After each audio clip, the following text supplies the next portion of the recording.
ยนป่ะพรุ่งนี้โรงเรียนหยุดลงมาตอนสัก2 โมง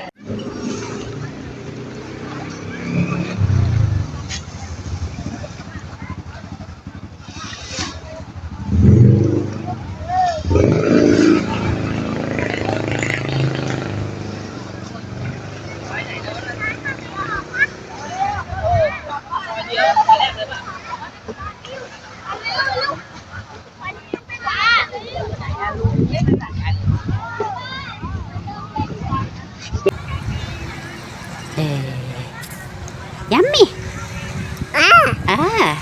ว้าว no โอเคโอเคโอ้โอ้โอ้ยโอ้ย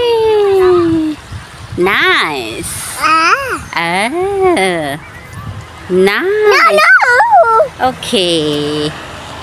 โอ้ย no โอเค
เอาบางทะเลนะคะอยู่คนที่ไหนนะคะ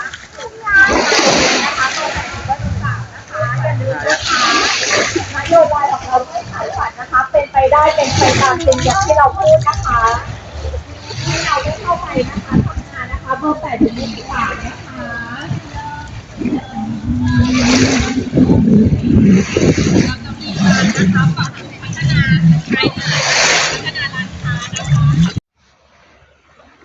เล่นน้ำทะเลอีกแล้วค่ะวันนี้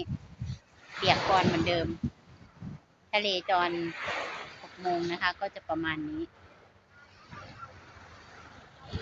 เห็นไหมเห็นคลื่นไหมทุกคนคลื่นทะเลบอกว่าสู้สวยงามเหมือนเดิม